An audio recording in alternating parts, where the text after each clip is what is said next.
Buenas tardes, profesor. Buenas tardes, compañeros que están viendo este video. El día de hoy voy a dar solución a 5 interrogantes que se plantearon como materia de evaluación.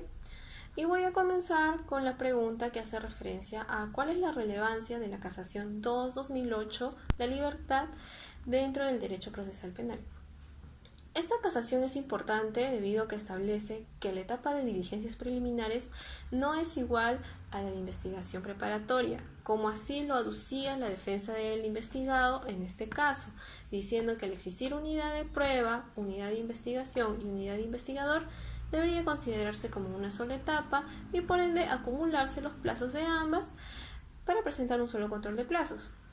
Ante esto, la Corte Suprema dijo que la etapa de investigación preparatoria es una etapa dentro del proceso penal que se divide a su vez en dos subetapas, la de diligencias preliminares y la de investigación preparatoria propiamente dicha, y que ambas cumplen una finalidad diferente y por ende tienen plazos diferentes. Entendiéndose que no era posible acumular los plazos de las dos para establecer una sola solicitud de control de plazos. El segundo punto que tocó esta casación fue el referente al plazo para realizar las diligencias preliminares. Se estableció que la facultad que tiene el fiscal para prorrogar o ampliar este plazo no debería ser entendida como una ilimitada, debido a que afecta el derecho a ser investigado y juzgado dentro de un plazo razonable que tiene todo investigado.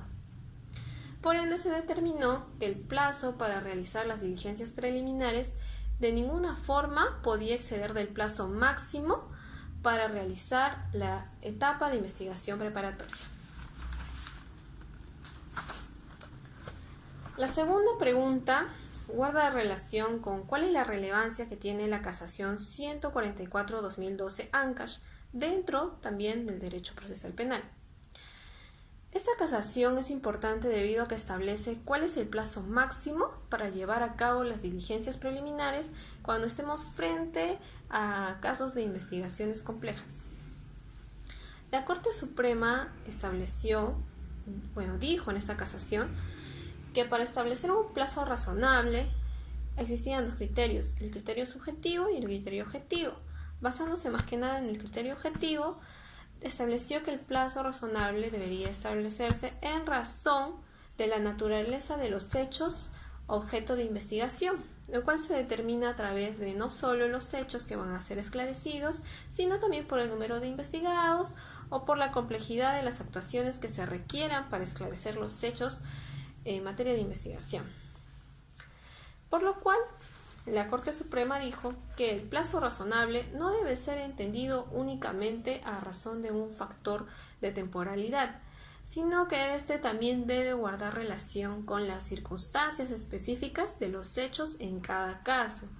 Es decir, que no todos los casos van a ser iguales y los casos que son complejos van a requerir un plazo mayor que las investigaciones comunes. En razón de la casación anterior que hemos mencionado, la 2-2008, la libertad, la Corte Suprema estableció que el plazo máximo para realizar las diligencias preliminares en casos de investigaciones complejas de ninguna forma podía exceder del plazo máximo para realizar la investigación preparatoria, que en este caso es de 8 meses y por ende el plazo para realizar las diligencias preliminares no podía exceder de estos 8 meses.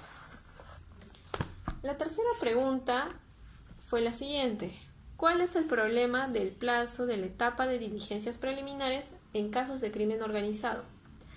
Para dar respuesta a esta pregunta, se ha hecho lectura de la Casación 599-2018 Lima, en la cual la Corte Suprema establece los alcances de las diligencias preliminares que se habían considerado erróneamente como aquellas evocadas únicamente a la actuación de los actos, valga la redundancia, urgentes e inaplazables. Esto quiere decir que se relacionaba estas actuaciones únicamente con el factor de inmediatez. Sin embargo, la Corte Suprema estableció que los actos urgentes e inaplazables no solo guardan relación con el factor tiempo, sino también con el fin inmediato que persiguen, que es el de la formalización de la investigación preparatoria, y que para ello deberían ser enfocados también a reunir los elementos de convicción que permitan al juez decidir si debía o no formalizar una investigación preparatoria. El problema con los plazos, básicamente, dentro del crimen organizado, es que existía un problema de interpretación normativa en el artículo 334, inciso 2 del Código Procesal Penal, en el cual no se regulaba el plazo máximo para realizar las diligencias preliminares en los casos de crimen organizado, puesto que la ley de crimen organizado se aprobó, entró en vigencia en el 2014 y es recién a raíz de eso que se modifica este artículo, ¿no? Pero la Corte Suprema, basándose ya en el criterio que había establecido en las dos casaciones anteriores, estableció que el plazo máximo para realizar las diligencias preliminares en los casos de investigación de crimen organizado no debería de exceder del plazo máximo para realizar la investigación preparatoria, que en este caso de crimen organizado es de 36 meses. Como segundo punto se tocó el tema de la ampliación de estos plazos y la Corte Suprema determinó que la investigación guarda una característica que es la progresiva. Esto quiere decir que al inicio de las diligencias preliminares el fiscal no tiene forma de ver una visión global acerca de todas las diligencias o actuaciones que va a requerir, sino que solamente se basa en los hechos que en ese momento tiene, siendo posible que con el tiempo pueda ampliar estas diligencias preliminares, siempre y cuando éstas se hagan oportunamente dentro o antes de el previo vencimiento del plazo anteriormente fijado. La cuarta pregunta es la que hace referencia a cuáles son los criterios del TC para realizar el análisis de lesión a la garantía del plazo razonable. Para responder a esta pregunta se ha hecho lectura del expediente 3509-2009-PHC-TC, más conocido como el caso Chacón Málaga. En este expediente, el Tribunal Constitucional acoge 3 criterios establecidos por la Corte Interamericana de Derechos Humanos para determinar si ha existido una lesión a la garantía del plazo razonable. El primer criterio es la actividad procesal del investigado. Bajo este criterio se tiene que evaluar si el investigado durante todo el proceso de investigación ha tomado o ha tenido una conducta cooperativa o por si el contrario ha tenido una conducta obstruccionista mediante la actuación o el exceso del ejercicio del derecho a la defensa que se le da o a realizar actuaciones que simplemente no llevan al esclarecimiento de los hechos en materia de investigación. Si en esta evaluación se determina que el investigado actuó de forma cooperativa, entonces se podría imputar el exceso o la ampliación indebida de los plazos a una autoridad judicial. El segundo criterio es el de la conducta de las autoridades judiciales. Mediante este criterio se evalúa con qué celeridad se dio trámite al proceso, ¿no? Con qué celeridad se actuó en el proceso. Si es que se cambiaron de jueces instructivos, si es que se realizaron las actuaciones pertinentes que efectivamente lleven al esclarecimiento de los hechos o por si el contrario, solamente dilataron el proceso. Por último, se encuentra el criterio de la complejidad del asunto que ya hemos evaluado en casaciones anteriores, en la cual nos dice que en base a la naturaleza y peligrosidad de los hechos en materia de investigación, es que se establecen los plazos, siendo que no todas las investigaciones requieren el mismo plazo para ser investigadas, sino que éstas se deben basar en las circunstancias y en la complejidad de los hechos que revistan, ¿no? Tomando como criterio, por ejemplo, el número de investigados o agraviados que puedan haber, o la complejidad de las actuaciones que se requieren para esclarecer los hechos. A estos tres criterios se sumó un criterio más que se estableció en el expediente 05-350-2009-PHC-TC, más conocido como el caso Monroe-Galvez.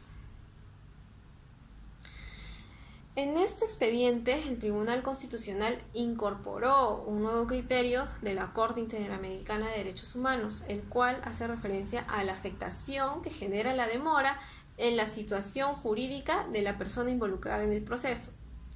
Este criterio evalúa de qué forma afecta la demora en el proceso a los derechos o deberes que tiene un investigado en este caso.